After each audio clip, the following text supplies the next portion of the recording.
Pode se assentar. Abra o seu coração em nome de Jesus.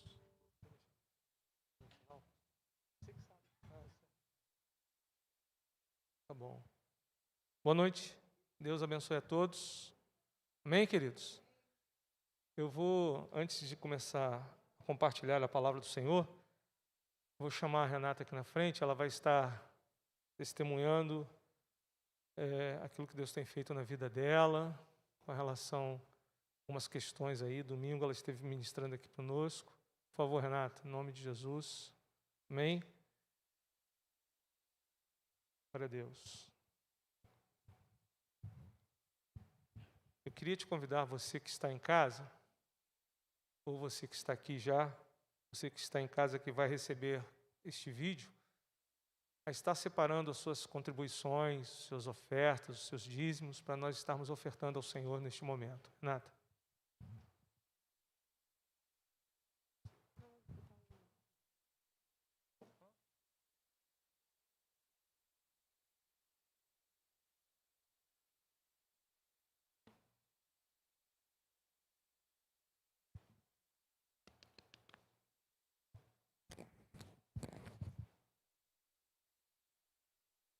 Boa noite.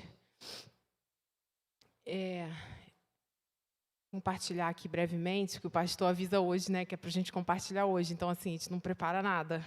É só Deus mesmo, né, pastor? Bom, assim que o pastor falou, eu me lembrei de uma palavra que eu recebi até do grupo aqui de discípulos essa semana, que foi resposta para mim, e eu creio que possa ser resposta para a tua vida hoje.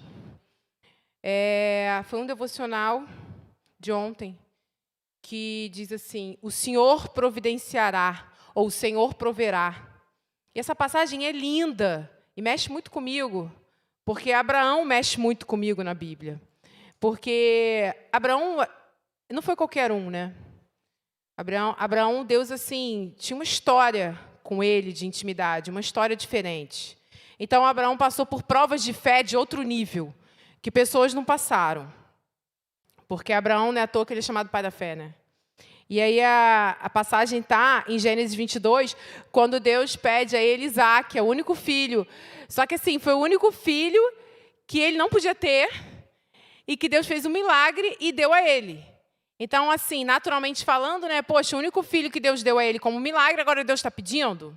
Só que eu sempre penso, quando eu leio essa passagem, desde sempre, e eu sei de onde Deus me tirou, e eu penso que Abraão, na hora, sabia de onde Deus tirou ele. Então, o Abraão deve ter pensado como eu penso. O mesmo Deus que me deu o filho quando eu não podia dar, não podia ter, é o mesmo Deus que ressuscita ele. Então, Abraão tinha experiência suficiente para poder sacrificar esse filho.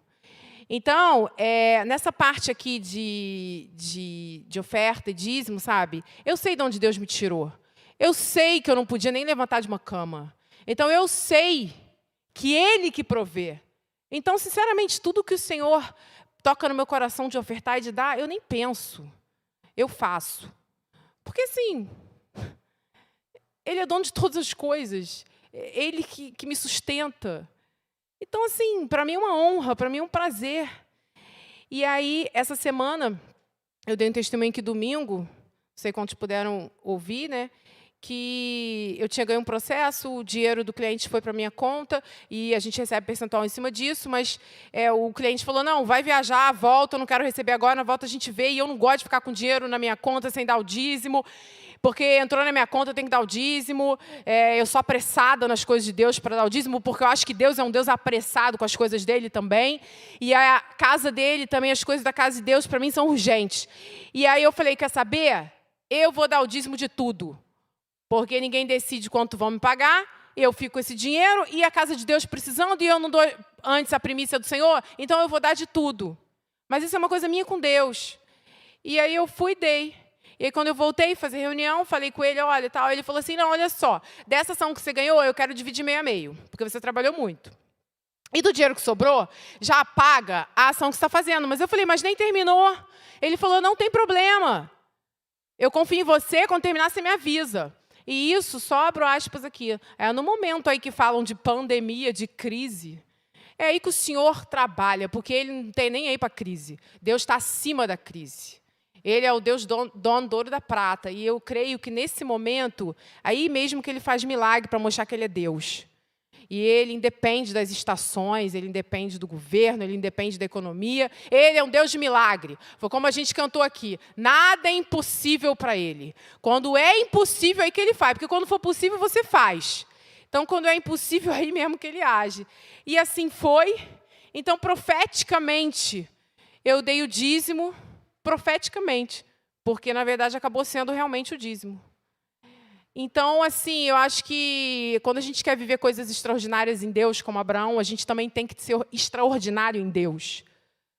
Né? Às vezes a pessoa fala assim, mas eu não vou, não vou colocar adesivo no meu carro, eu prefiro não colocar adesivo no meu carro, porque eu ponho adesivo no meu carro de Deus e viver e não querem viver a vida abundante de Deus. Não vou falar de Deus que eu posso dar mau testemunho. Não, você vai dar bom testemunho e vai falar de Deus. Tem que ser igual a Abraão, tem que ser igual a Moisés. Mas o pessoal quer ser, muitas vezes, igual, sei lá, quem nem é citado na Bíblia como um homem que é íntimo de Deus. Eu, sinceramente, eu quero chegar diante de Deus e Deus me vê mais ou menos como uma pessoa que fez diferença. Como esses homens de Deus, que Deus trata com diferença esses homens que fazem diferença. É claro, a Bíblia chega a dizer que Deus fala para Moisés, com os outros eu falo através de parábola, mas com você não. Eu falo face a face. Então, eu quero viver assim para Deus, sabe? Eu acho que isso deve ser o que move o nosso coração nesse tempo, né? Que, enfim, as pessoas falam muito que hoje em dia é melhor falar que não é crente. Porque eu nem falo que eu sou crente, só falo de Deus mesmo. Aí a pessoa pergunta qual é a religião, eu falo, querido, olha só, eu estou falando daqui o que eu estou vivendo. Então, assim, eu acho que a gente tem que viver mesmo, sabe? Esse poder de Deus. As pessoas não aguentam mais ouvir falar, as pessoas querem ver. E querem ver o poder de Deus na nossa vida. E Deus fazendo diferença na nossa vida, sabe? Então, eu queria testemunhar, eu tenho muita coisa aqui para falar, não vou falar hoje, mas eu tenho podido experimentar em Deus, assim, clientes chocados, clientes não entendendo nada. Eu falei, Senhor, é assim mesmo que eu gosto. Hoje mesmo aconteceu um negócio que ninguém está entendendo nada. Eu falei, é assim mesmo que o Senhor faz. Então, eu nem fui lá. E a pessoa que conhecia a pessoa nem conhece. Mas essa juíza ele nem conhece. Não conhece não, é assim mesmo, porque Deus não divide glória. Vai acostumando. Então, assim, a gente tem que viver isso. E aí as pessoas já estão dizendo assim, eu vou lá testemunhar na sua igreja, hein? Os clientes. É óbvio. Porque onde a gente está, a gente tem que influenciar. Onde a gente está, Deus chegou. As coisas mudam. As pessoas têm que ver. E eu falo, né, eu juro, o meu maior prazer não é nem ganhar ação. Eu estou falando diante de Deus, Deus sabe. Meu maior prazer não é ganhar ação judicial, não. Meu maior prazer é que todo mundo veja. Olha só o que aconteceu nesse negócio aí. Foi Deus, meu filho, que é um monte de advogado poderoso que Deus confunde os sábios. Então, Deus sabe, o meu maior prazer é testemunhar. Se eu for ganhar ação, tudo bem, Ele também faz eu ganhar, mas não é o meu maior objetivo. E Deus sabe disso. Então, que a gente possa viver assim, porque eu tenho vivido todo esse tempo assim. E aí, essa palavra aqui chegou para mim, no momento que eu tinha que pagar uma coisa muito alta na segunda-feira, na terça-feira. E eu falei assim, vou pagar isso, mas não sei se eu vou receber e tal. E Deus falou comigo. A Bíblia diz, dá a César o que é de César. Paga. Problema. Entendeu? Eu fui e paguei. Aí, no dia seguinte, veio essa palavra. Deus proverá. Porque, assim, a gente também tem que ser correto. A gente dá o dízimo ao Senhor, mas a gente tem que dar a César o que é de César. Então, se você for fiel no dízimo e oferta, e se você pagar as suas contas, Ele proverá. E aí, essa palavra chegou para mim, Deus proverá. Então, assim, eu não sei o que você está passando nesse dia, mas Deus está falando aqui com a gente que Ele vai prover. Ele é um Deus provedor, para você colocar a confiança nele, para a gente não ficar ansioso, como a gente cantou aqui, que Ele escuta quando você clama e acalma o seu pensar. Eu estava ouvindo uma pessoa falando agora o seguinte, a oração, ela deixa as coisas todas de pé enquanto você está de joelho. Ela tem um poder de acalmar a alma nossa e fortalecer o espírito. É uma terapia gratuita. Ela estava falando sobre isso, eu estava ouvindo antes de vir para cá. E é verdade, olha que poderosa é a oração. Ela acalma o nosso pensamento, sabe? Então, que a gente possa depositar a nossa confiança no Senhor, porque Ele está dizendo aqui, se a gente for depositar também nessa área da nossa vida, Ele provê. Olha que lindo, tem uma garantia na palavra de Deus. Que se a gente for fiel, Ele vai abrir as janelas dos céus e ainda vai repreender o nosso prejuízo. Então, assim, que a gente possa trazer com gratidão e com generosidade ao Senhor os nossos dízimos e ofertas. E eu quero agradecer, pastor, foi tudo corrido, o senhor me pediu para trazer alguma coisa hoje, ele ainda falou assim, conta o testemunho. Aí, sinceramente, eu falei, gente, eu tenho um monte de testemunho, tipo assim, todo dia tem acontecido coisa, o que eu vou falar? Mas aí Deus falou comigo para falar esse Deus proverá. Que você possa receber essa palavra hoje, Deus proverá. Você vê, ele proveu um cordeiro para quando Abraão foi sacrificar o único filho. Você acha que ele não vai prover na sua vida o que você precisa para pagar as suas contas, para satisfazer as suas necessidades? Ele é o mesmo. Ele ressuscita, se for necessário. Amém? Que a gente possa, então, trazer aqui com fé, porque isso é um ato de fé e de confiança, né? Senhor, obrigada. Obrigada pela tua palavra, Deus, que nos faz caminhar em confiança. Obrigada porque Tu és aquele que provê, Senhor. Quando não há recurso, Senhor, não há mais... Nós chegamos no nosso limite, Deus. Tu és aquele que provê o cordeiro. Tu és aquele que provê todas as coisas. E eu te peço, Senhor, que todos aqui, Senhor, como eu estou falando e como vários aqui, Senhor, nós possamos, antes de qualquer coisa, Senhor, levar, Senhor, as nossas ansiedades, Senhor. Deus, aos teus pés, Deus, e clamar, porque Tu és aquele que acalma o nosso pensar. Nesse tempo tão difícil, Senhor, que possamos priorizar, Senhor, a oração contigo. Em nome de Jesus. Amém.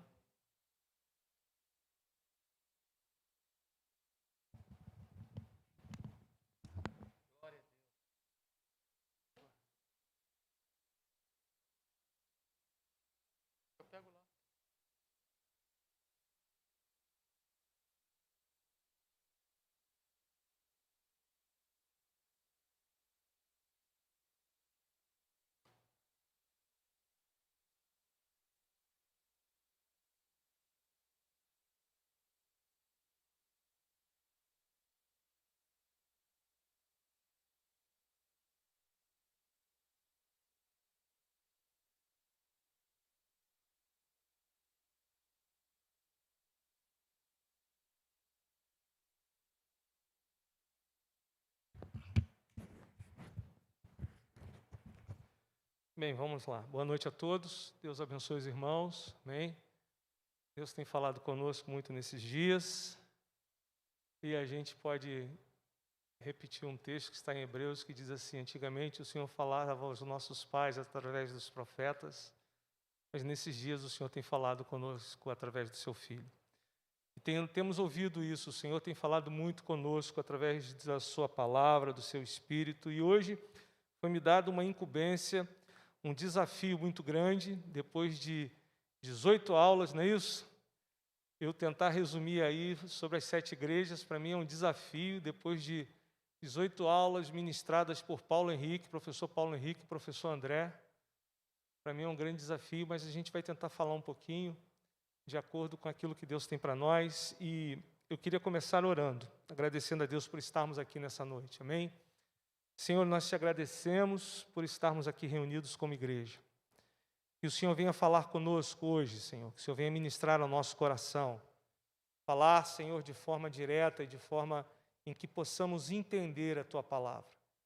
Que o Senhor possa ministrar sobre nós, trazendo, ó Deus, direção, trazendo, ó Deus, os nossos corações completamente abertos e completamente voltados para Ti, para que o Senhor possa nos lançar no nosso coração as Tuas sementes, em nome de Jesus. Amém. Então, queridos, obrigado, Israel. Obrigado. Então, queridos, nós temos aqui hoje o objetivo de tentarmos resumir sobre as 7 igrejas. 7 igrejas da Ásia, ou as sete igrejas que receberam as revelações do Senhor, que está no livro de Apocalipse, que começa a partir do capítulo 2, e nós vamos até o capítulo 3, fala sobre as 7 igrejas. E tudo começa através de uma revelação.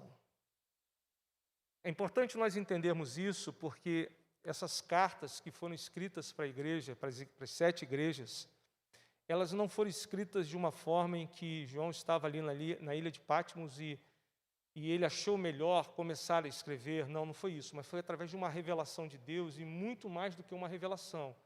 Foi através de um mover de Deus em que o levou para, a gente pode dizer, para andar no mundo espiritual, para andar num nível espiritual. Ele foi arrebatado em espírito, e nós vamos ver isso, nós vamos contemplar isso, né? E ele, sendo arrebatado em espírito, ele começa a ter revelações de Deus. A gente pode dizer que o livro de Apocalipse é baseado em 2 estágios de revelação de Deus sobre a vida de João. O primeiro estágio, ele é levado ao contexto espiritual.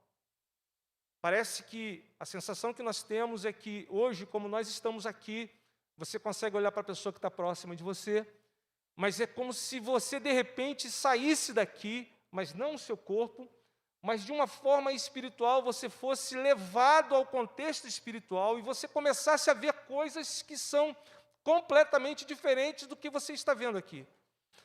É como se você saísse do mundo físico e partisse para o mundo metafísico de uma forma em que fosse levado, em que, de repente, pessoas que estão próximas nem perceberiam. Eu não sei como isso aconteceu, mas eu sei que foi dessa forma. O segundo estágio, no capítulo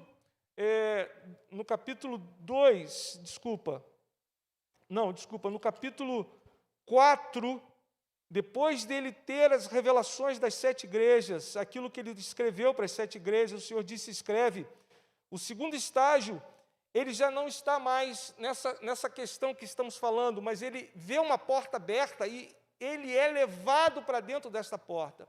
A sensação que eu tenho, queridos, é que parece que ele vai entrando em revelações de Deus, os 2 estágios de Deus. O primeiro estágio é um estágio em que o Senhor tira-o do mundo físico e começa a mostrar o que são as 7 igrejas. E o curioso, queridos, é que quando a gente olha o mapa, nós vamos ver daqui a pouco, você vai ver que a ilha de Patmos está de frente para a terra onde estão as 7 igrejas. A sensação que você tem é que ele é tirado dali e levado sobre aquelas 7 igrejas no contexto espiritual, e ele começa a ver o que está acontecendo. Ele começa a contemplar aquelas igrejas não mais no sentido físico, mas no sentido espiritual. Porque ele começa a perceber que há 7 candeeiros, ou 7 menorás. E ele começa a perceber que no meio dessas 7 menorás tem o Senhor, está o Senhor ali andando. Eu queria ler com vocês primeiro Apocalipse 1:10. E eu queria te chamar para você ler comigo. Diz assim o texto, Apocalipse 1:10. Eu fui arrebatado em espírito no dia do Senhor, e ouvi de trás de mim uma grande voz, como de trombeta, que dizia, que vês, escreve-o no livro e envia-o às 7 igrejas que estão na Ásia, a Éfeso, Esmirna, Pérgamo, Tiatira, Sardes, Filadélfia e Laodiceia. E voltei-me para ver quem falava comigo, e ao voltar-me vi 7 candeeiros de ouro. Então, percebe que ele está em Patmos, e a gente não consegue vislumbrar isso, mas a sensação que eu tenho pelo mapa, é possível ver o litoral, é possível ver as terras onde ele está.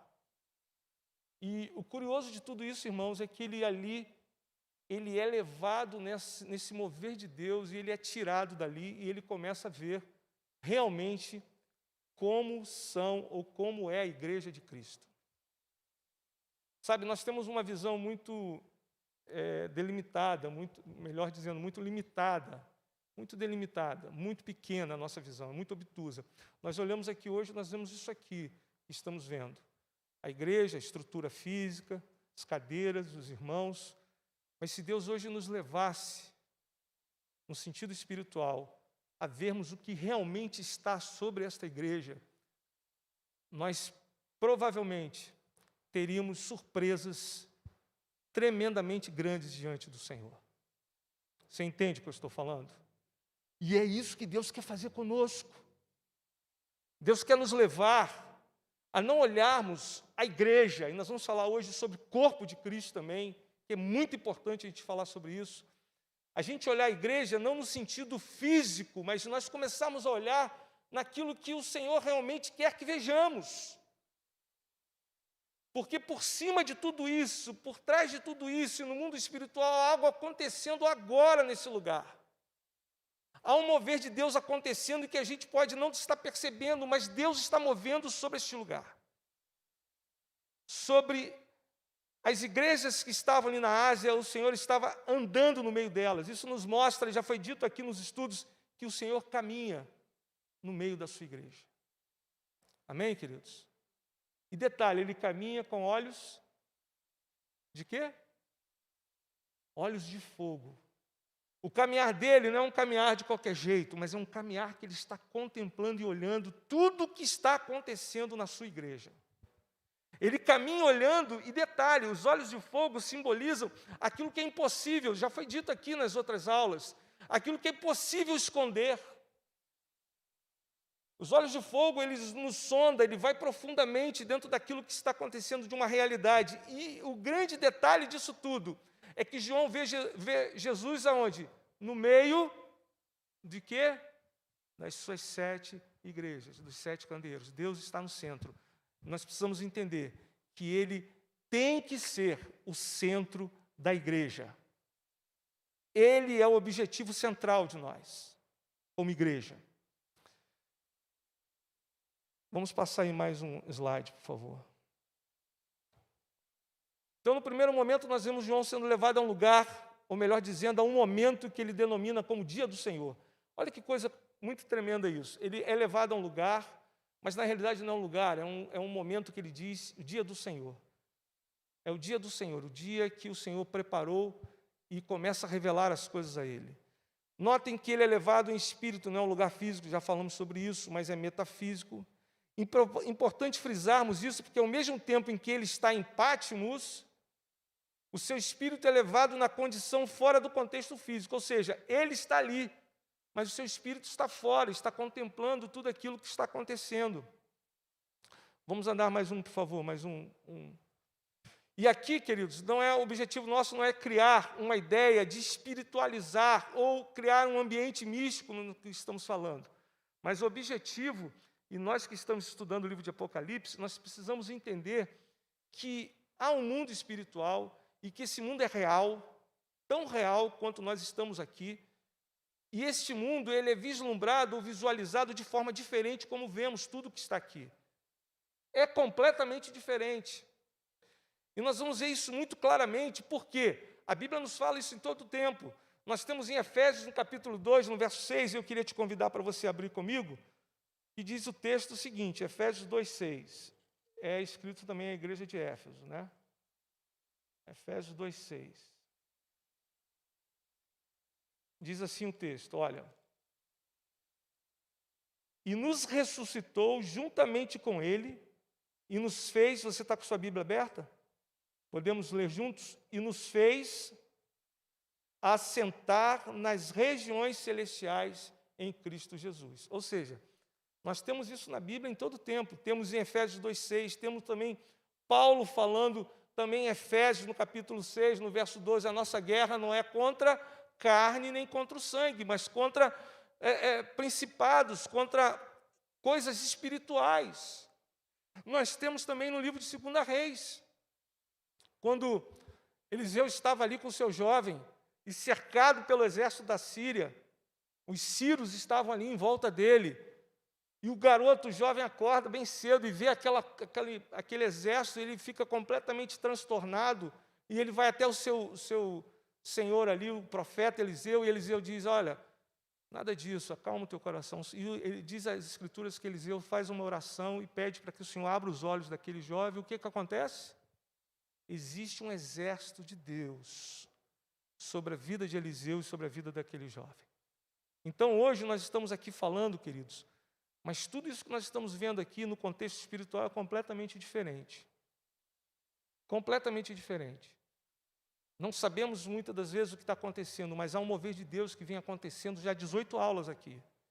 E se nós não percebermos o que Deus está falando, nós vamos perder a revelação de Deus. Porque Deus quer revelar aos seus servos, os profetas. Deus quer revelar a sua igreja. Veja que o livro de Apocalipse começa com uma revelação às 7 igrejas. Depois disso, as coisas que começam a ser reveladas já não é mais tão somente para a igreja, mas é para que, ampliando todas as nações, todos os acontecimentos, são coisas que envolvem não somente a igreja, mas todas as nações, o mundo inteiro, envolve tempos, envolve nações, envolve poderes políticos, envolve uma série de coisas. Mas tudo começa com a sua igreja, diga comigo, com a sua igreja. Tudo começa conosco, queridos. Quando nos reunimos, é aqui que Deus quer revelar as suas coisas. Por favor, ande um pouquinho. Nesse ambiente, ele ouve o Senhor falar com ele sobre as 7 igrejas, Apocalipse 1:11. E ele tem a visão dos candeeiros de ouro, e o Senhor no meio dos candeeiros, o Senhor está andando no meio dos candeeiros, já sabemos o que esses representam, as 7 igrejas. Desta forma é possível entender que o Senhor está passeando, já falamos, no meio da sua igreja, ele anda, observa, age, nada está oculto diante dele, ok? Vamos ver a outra página aí. Aqui nós temos a ideia do que eu falei para vocês, está vendo? Nós temos aqui a ilha de Patmos. É um pouco distante, mas eu fico imaginando o João preso ali. Está conseguindo projetar, não? Felipe, anda aí. Então, o que nós temos ali é João preso na ilha de Patmos. E eu fico imaginando ele ali preso, porque ele pregava a palavra de Deus. No capítulo 1 de Apocalipse diz isso, né? Ele disse que ele foi preso por estar falando do Senhor. Eu queria compartilhar isso com vocês. Vamos lá em Apocalipse.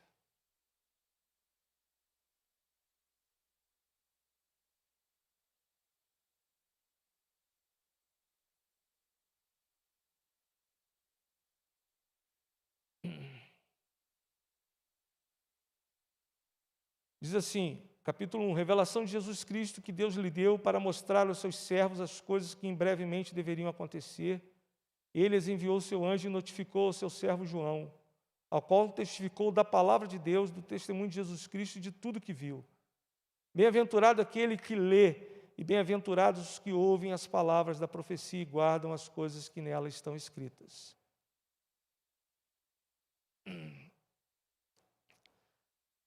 No verso 9 diz assim, eu, João, irmão vosso e companheiro convosco nas aflições do reino e na perseverança de Jesus, estava na ilha chamada Patmos, por causa da palavra de Deus e do testemunho de Jesus.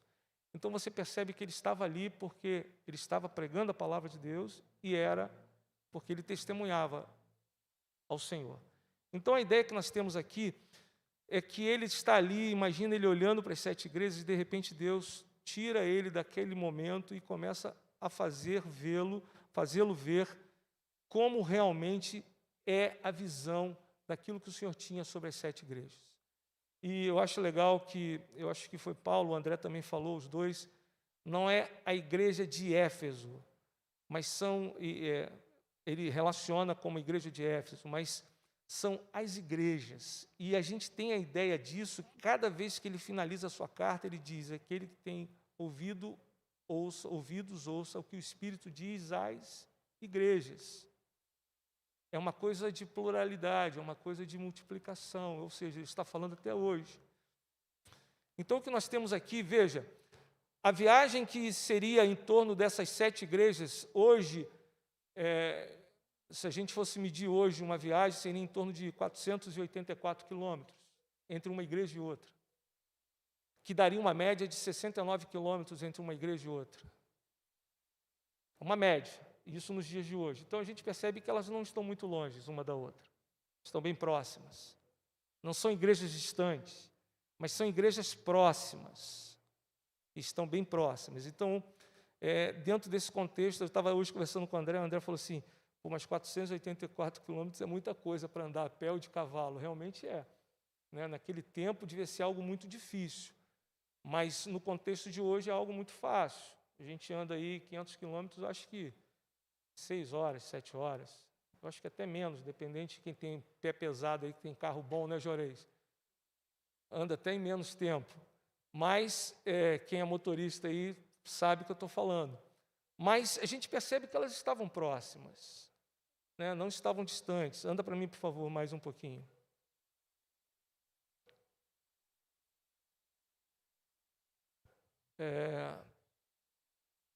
Ok, pode andar aqui, eu já fiz o desenho, que a gente pode ver ali. Volta para mim, por favor.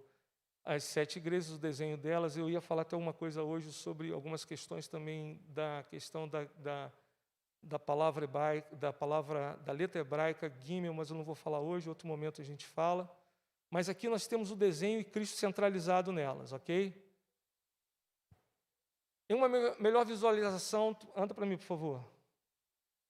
Temos a imagem ao lado. Com isso é possível percebermos a centralidade de Cristo com a sua igreja. Ela está no meio da igreja, ele está no meio da igreja e passeia no meio, caminha, nada está oculto diante dele. Apocalipse 1,14 fala sobre isso. Percebemos que no mesmo contexto geográfico temos uma visão espiritual das igrejas, e o Senhor começa a levar João a isso. Anda para mim, por favor. Logo no início, falamos sobre as revelações que são ministradas sobre João em 2 estágios. Isso é muito claro, e no primeiro momento ele é levado em espírito, já falamos, e nesse momento vem as revelações sobre a igreja. Porém, mais à frente, novamente, ele é levado em espírito para um lugar mais alto. E ali começam as revelações sobre todas as coisas. Já falamos sobre isso. 7 igrejas. Cada uma dessas igrejas representa um ciclo, ou o que podemos chamar de igreja temporal. Ou seja, cada uma dessas igrejas, dentro do estudo que nós viemos fazendo, que o Paulo Henrique e o André estavam ministrando aqui, cada uma dessas igrejas também tem um simbolismo de uma igreja temporal. O que é uma igreja temporal? Tempos em que nós temos a formação da igreja. Vocês lembram disso? Quem lembra disso? Cada uma dessas igrejas tem um contexto temporal. De cada momento, desde a igreja apostólica, desde quando ela nasceu em Cristo ali com os apóstolos, até os dias de hoje. Cada uma tem um significado profético e relacional ao tempo de construção da história e vida da igreja. Elas se relacionam de forma direta com a história da humanidade, e a gente tem que entender isso, que a igreja ela se relaciona de forma direta com a humanidade dos acontecimentos evolutivos do tempo que não retrocede ou mesmo pode parar. Ou seja, as 7 igrejas ela tem uma relação muito forte, essas igrejas temporais, até com o processo da evolução humana, das sociedades humanas, elas têm uma influência muito forte, foram muito influenciadoras e foram muito... Tudo, se você perceber no livro de Apocalipse, tudo está baseado na construção e na formação da igreja. Por isso que eu estava falando que, após a revelação de Cristo para João sobre as 7 igrejas, ele começa a receber as revelações dos acontecimentos no mundo.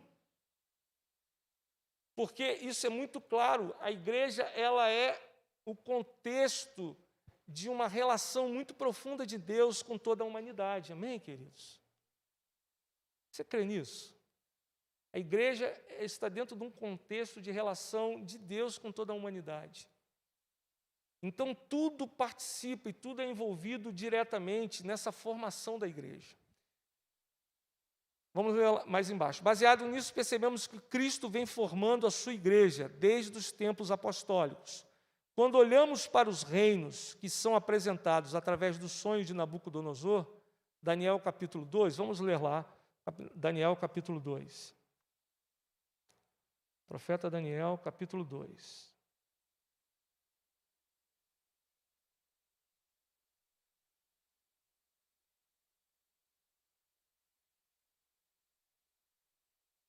Capítulo 2, verso 32, verso 33. Quando Nabucodonosor tem um sonho, que ele vê uma estátua, uma imagem muito grande, todo mundo conhece essa passagem, amém, queridos? E ali nós temos a visão, a revelação da formação dos reinos mundiais, dos reinos humanos. E no capítulo 2, verso 32 e 33 diz assim: a cabeça da estátua era de ouro fino, o seu peito e os seus braços de prata, e o seu ventre e as suas coxas de bronze. As suas pernas de ferro e os seus pés em parte de ferro e em parte de barro. E aqui, mais na frente, você vai ver que Daniel começa a discernir aquela visão e ele começa a estabelecer reinos humanos em cada parte dessa estátua. É possível nós, de uma forma, eu não sei se a gente pode usar, podemos usar isso porque a gente vai trabalhar, mas a gente pode fazer esta comparação também com a formação da igreja. Deus vem formando a sua igreja através de Cristo, desde o princípio em que foi estabelecida a primeira igreja apostólica. E Ele vem formando a sua igreja de tempos em tempos. Isso é muito claro nos estudos que nós tivemos aqui, que nós falamos sobre os tempos da igreja sobre a terra. Quem lembra disso? Nós vamos ver já aqui. Então a gente percebe que a igreja vem sendo formada. Cada tempo dessa igreja, cada uma dessas igrejas é um tempo que está sendo formado, até essa igreja estar completamente formada. E quando ela estiver completamente formada, o que vai acontecer com ela? Ela vai ser levada pelo Senhor. Até o último. Quando o último entrar, essa igreja é levada. É isso que eu, particularmente, eu creio. Até o último. Quando o último entrar, a igreja está formada. Quando essa igreja estiver completamente formada. Então, o que nós temos aqui, vamos andar mais um pouquinho. Quando lemos que a noiva está se adornando, Paulo nos escreve que o Senhor virá buscar uma noiva sem mácula, nem ruga, e nem coisa semelhante, Efésios 5, 27. É possível ver que é um tempo de preparação para o encontro com Ele. Em João 3, 29, João Batista nos diz que a noiva, o pastor até já pregou aqui sobre isso, pastor Israel, a noiva pertence ao noivo. Então, o que nós percebemos é que há uma preparação da noiva para quê? Para encontrar com o Senhor. Esse é o objetivo. E quando nós olhamos a carta às 7 igrejas, as cartas às 7 igrejas, nós vamos ver que não somente em cada uma delas tem um sentido temporal, mas tem um sentido também que a gente pode aplicar para as nossas vidas de forma diária ou de forma cotidiana. Eu posso ser hoje a igreja de Laodiceia, apóstata, completamente fora.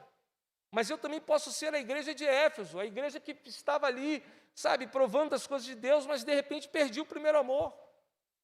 Então, quando a gente começa a olhar desta forma, e eu não quero dizer que eu sou igreja, porque há uma história, eu lembro que algum tempo atrás Paulo Henrique pregou sobre isso, e é verdade. Eu sou igreja. Nós não somos igreja. Igreja é isso aqui que está aqui agora. Nós reunidos como povo, como corpo, nós somos uma igreja.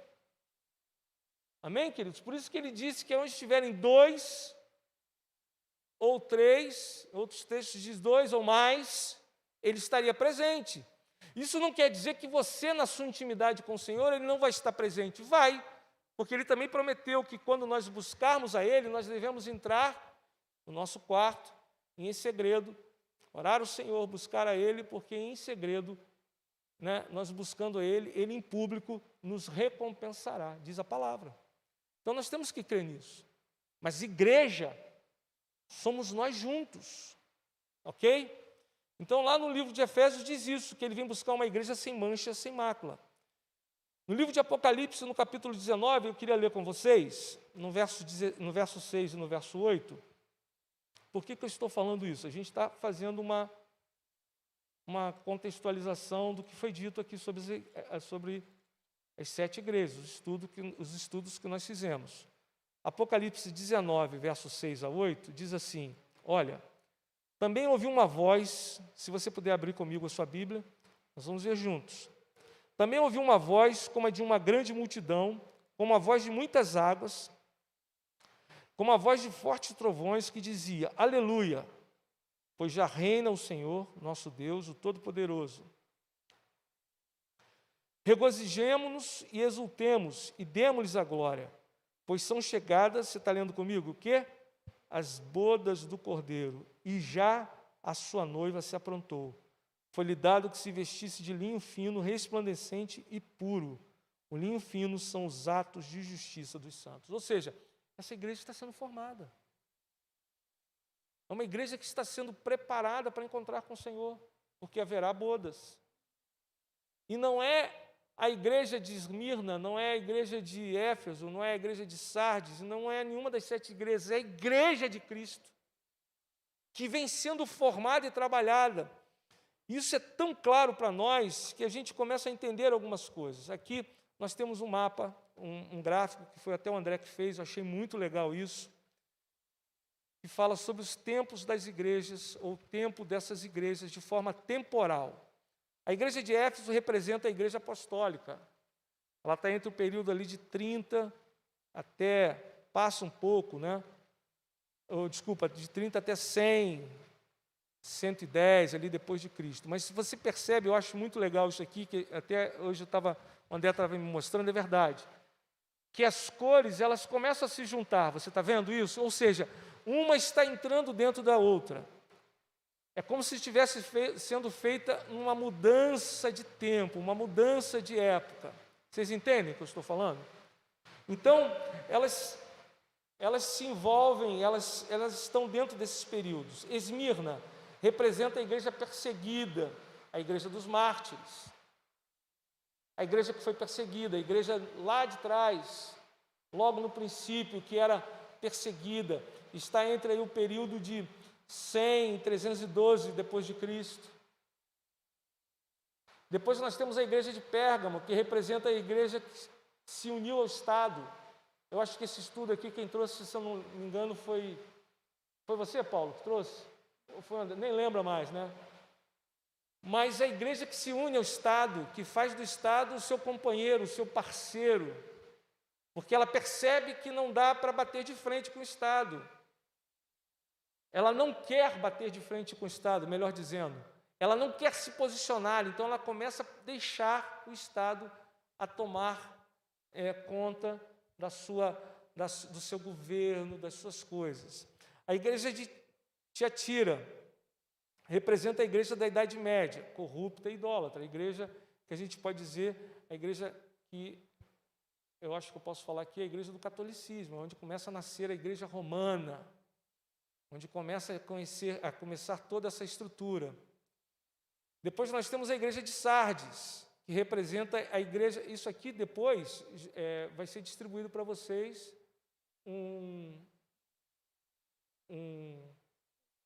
tudo um resumo na realidade isso aqui tudo vai para vocês, tá? Do jeito que está aqui. Sardes representa a igreja da reforma, a igreja que vem sendo reformada, a igreja que depois se levanta e fala, tem alguma coisa errada, a gente precisa mudar. A igreja de Filadélfia representa a igreja missionária. Essa igreja é curiosa porque ela não tem nenhuma crítica do Senhor para ela, pelo contrário, o Senhor só fala coisas boas para ela, né? Então, é a igreja que nós podemos dizer a igreja do período missionário, do período em que a igreja começou a se expandir, crescer, onde tiveram os grandes pregadores, onde vieram, naquele momento em que havia, o evangelho estava começando a ser pregado de forma bem clara, com bastante temor, com bastante coração voltado para o Senhor, uma igreja que ardia nesse sentido. E a igreja de Laodiceia é a igreja que representa a apostasia dela, que a gente conta aí, os estudiosos dizem que está entre o período de 1900 até os dias de hoje. E eu queria fazer um adendo aqui agora.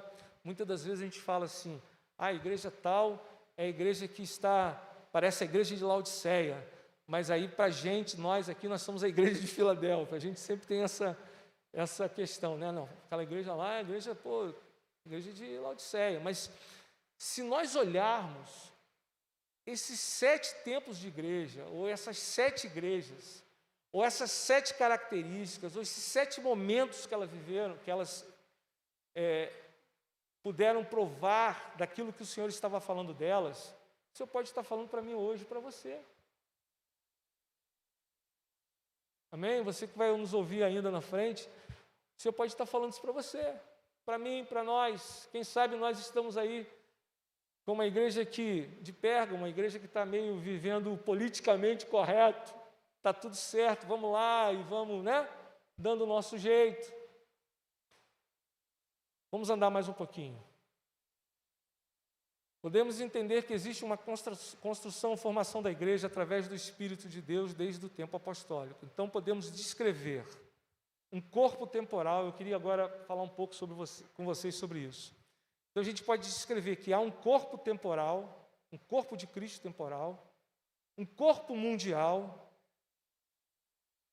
Vamos falar primeiro aqui, um corpo temporal que vem sendo formado conforme o gráfico anterior que nós vemos.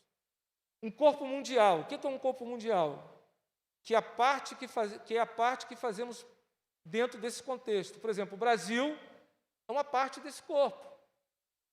Vocês percebem que a gente está começando de algo macro e estamos descendo para algo micro. Ok? É isso que eu quero que vocês despertem hoje. Um corpo regional, poderíamos ampliar isso de uma forma que trataríamos a igreja nos estados, municípios, bairros, mas não é o objetivo aqui. Nós temos um corpo local, que é o que estamos aqui hoje. Nós somos um corpo local. Seria a igreja que estamos inseridos dentro do lugar que servimos e congregamos, e é essa que vamos tratar. Vamos ler em 1 Coríntios, vamos abrir juntos lá em 1 Coríntios, capítulo 12. Olha o que Paulo diz. É um capítulo longo, mas nós precisamos ler para entendermos essa ideia que o Senhor está nos passando.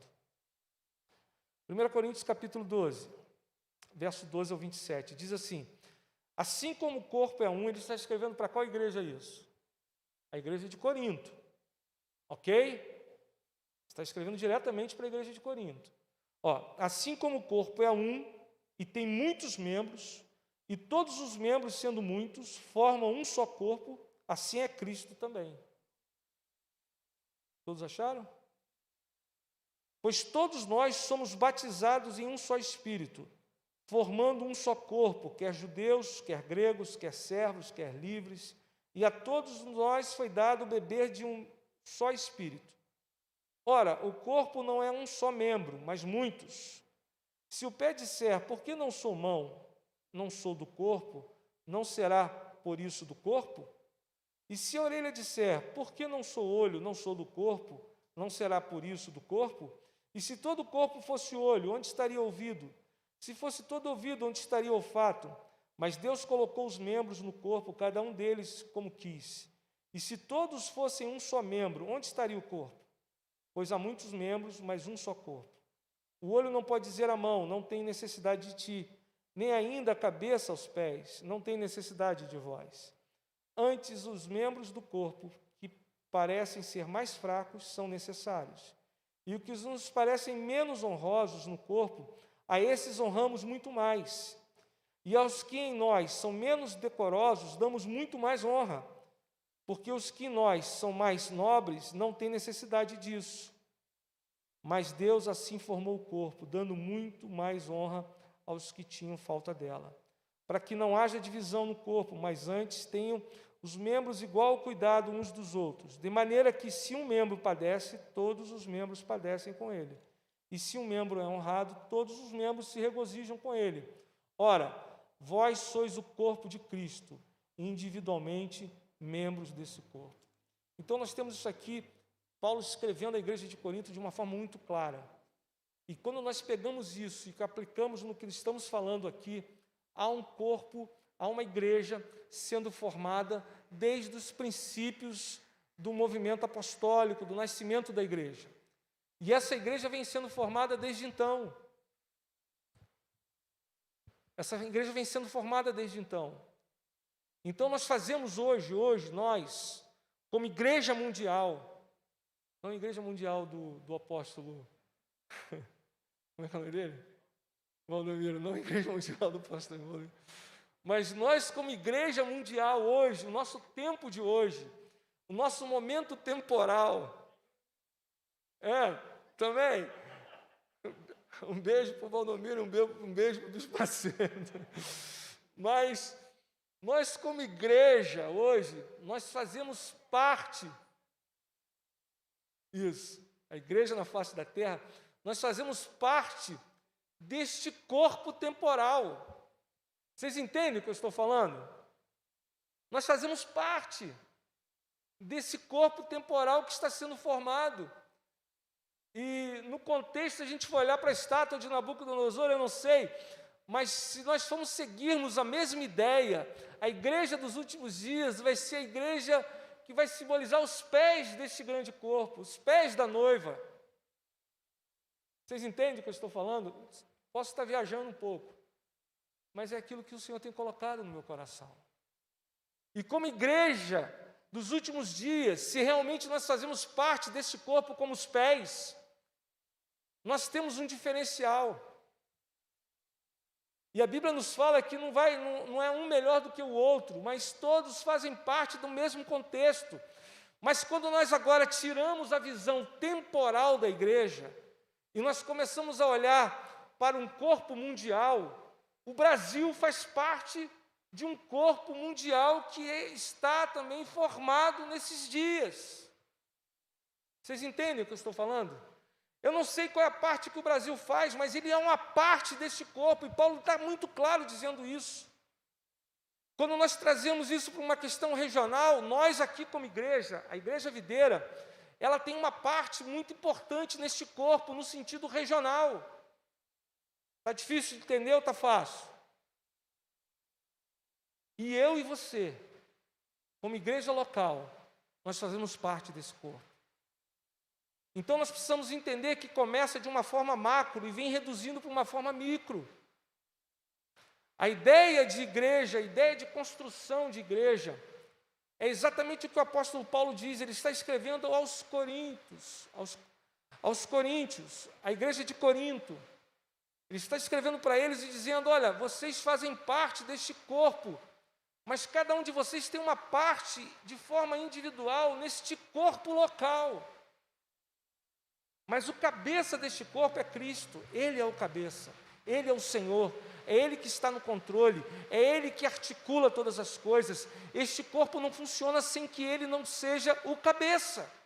É um corpo morto, é um corpo inanimado, é um corpo que não tem vida, é um corpo que não vai agir, é um corpo que não pensa, é um corpo que não consegue ter a sua existência de vida, porque sem cabeça é impossível que um corpo sobreviva. Vamos andar mais um pouquinho. Alguma dúvida aqui?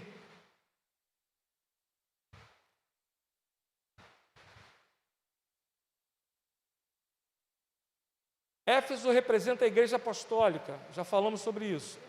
A igreja que está bem próxima do cabeça, em que os milagres acontecem, cheia de autoridade, que não suporta, significa em grego remove. Não suportar lá no grego significa remover os maus. Ou seja, era uma igreja que não compactuava, não aceitava. Ela não somente, não é no sentido de não suportar, ela removia o mal, ou os homens maus no meio dela. E que põe à prova os que se dizem ser apóstolos. Percebemos nessa igreja uma postura firme no sentido de confrontos com as coisas que não são do Senhor, porém perde-se o amor apaixonante, fervoroso e empolgante. Qual foi o grande problema dessa igreja? Que ela precisava restaurar e viver o amor de Cristo na vida dela. Nós estamos tentando aqui agora dar uma resumida. Esmirna representa a igreja perseguida, a igreja dos mártires, a igreja que passa por as perseguições, que morre por Cristo, a igreja que se fundamenta em não temer o sofrimento nem as dores, a igreja das provas, dos vales, a igreja que nos parece que o diabo vai tocar ou já está tocando. Quantas das vezes a gente costuma, muitas das vezes a gente está vivendo esse tempo aqui na nossa vida, os vales. Esmirna é a igreja que precisa viver a perseverança e a fidelidade. Deus chama para isso, Apocalipse 2:10. Pérgamo representa a igreja que se uniu ao Estado, já falamos sobre isso. Pérgamo é uma igreja que precisa se manter firme, testemunhando e seguindo o nome do Senhor. Apocalipse 2:13 fala sobre isso. Por favor, ande aí.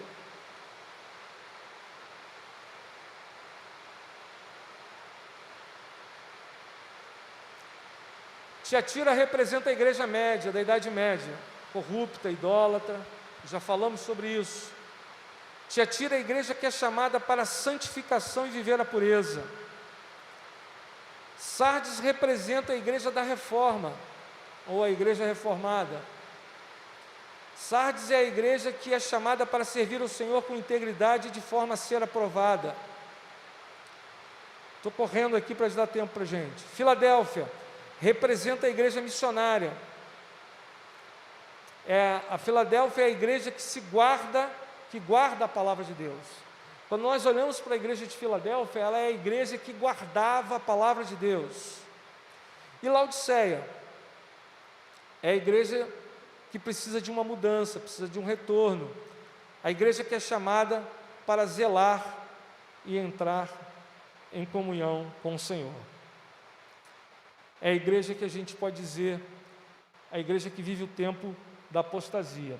Se a gente for olhar em Apocalipse, vamos juntos lá, capítulo 2 e capítulo 3. Nós vamos ver que a gente pode dizer, as 6 igrejas, elas tinham inimigos diretos.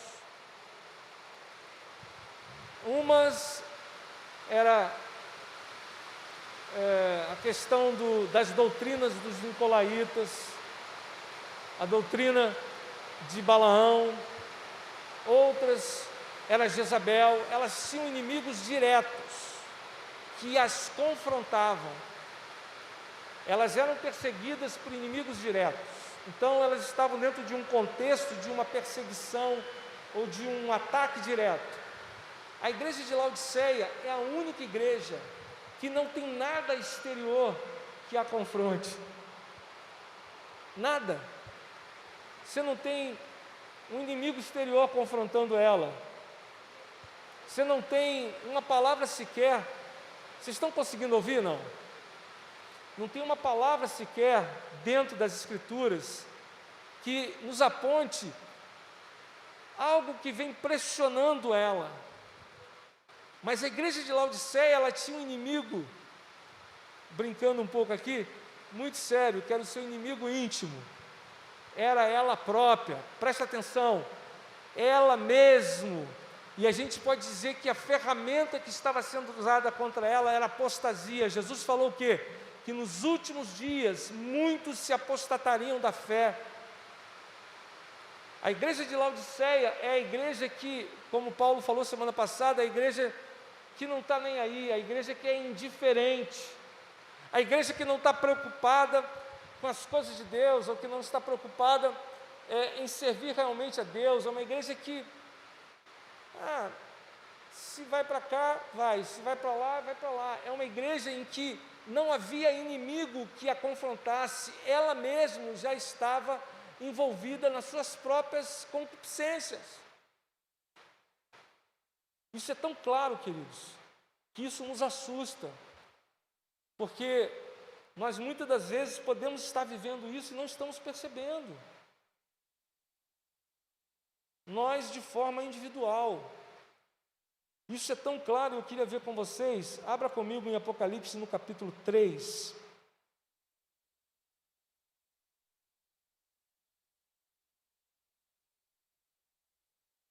Que no verso 20, 3:20, como foi dito também já nos estudos anteriores, diz assim: eis que estou à porta e bato. Se alguém ouvir a minha voz e abrir a porta, entrarei em sua casa e com ele cearei e ele comigo. Quando nós olhamos isso, queridos, nós vamos ver aqui algumas coisas e eu queria que você acompanhasse comigo. No capítulo 2, no verso 16, diz assim: olha, arrepende-te, pois, senão em breve virei a ti. Hoje eu estava de tarde, a gente estava compartilhando isso juntos, eu e o André. Você percebe que a igreja de Pérgamo, o Senhor diz assim: olha, arrepende-te, porque eu virei a ti. E a palavra vir a ti aqui significa que ele vai trazer o quê? Juízo. Juízo. Depois você tem lá, no capítulo 2 ainda, no verso 25, no capítulo 2, no verso 16, já lemos: arrependa-te antes, até que eu venha, senão em breve virei a ti. No capítulo 2, no verso 25, diz assim: ó, o que tendes,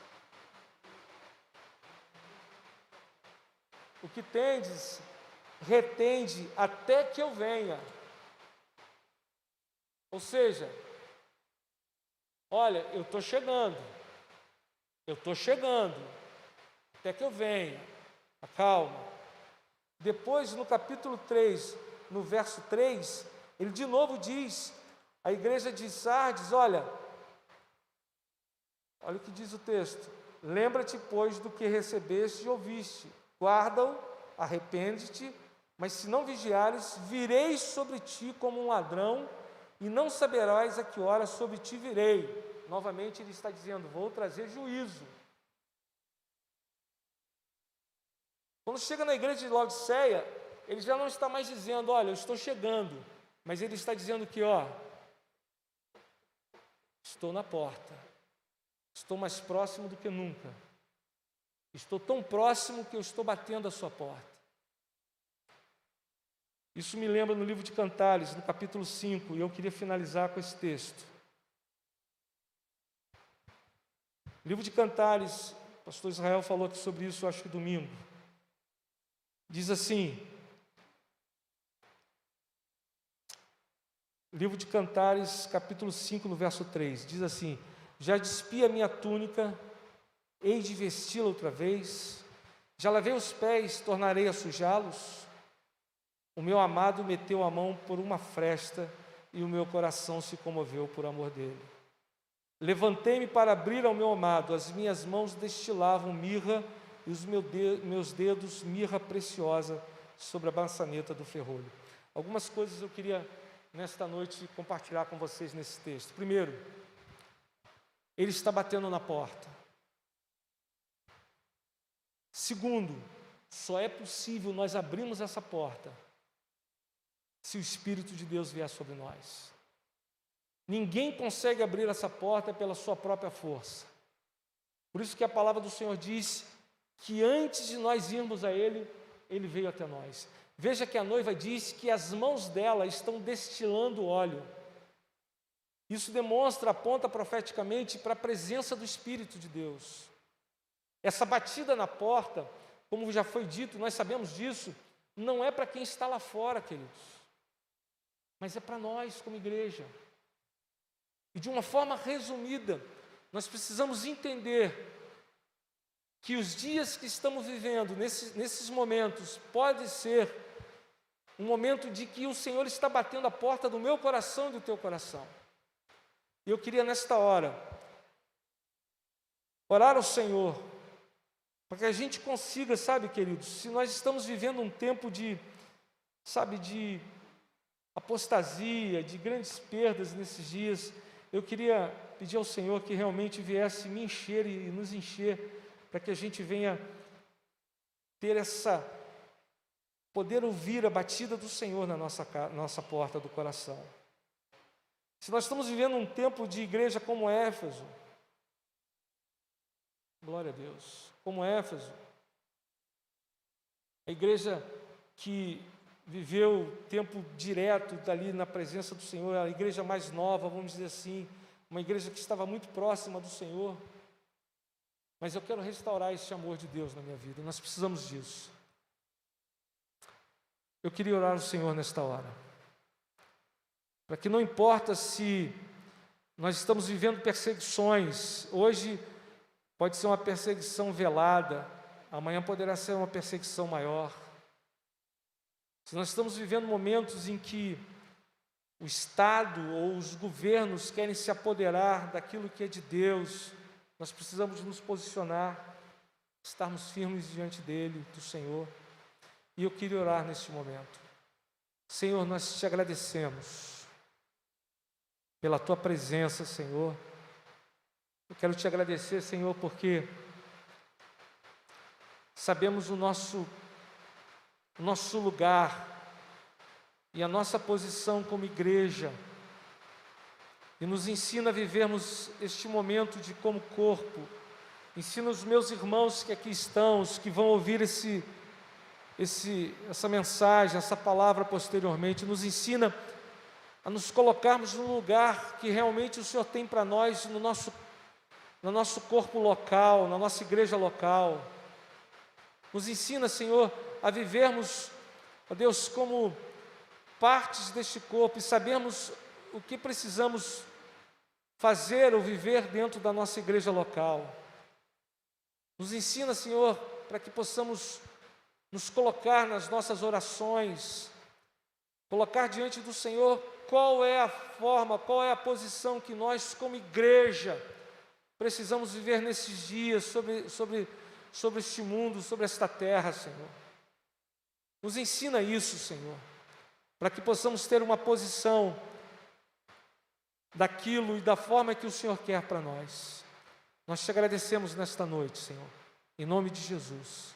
Que o Senhor nos abençoe, em nome de Jesus. Amém, queridos? Domingo estamos juntos. O Senhor te abençoe. Pastor Israel quer falar algo? Paulo? Glória a Deus. Que Deus abençoe. Amém? Acabou, irmãos. Deus abençoe.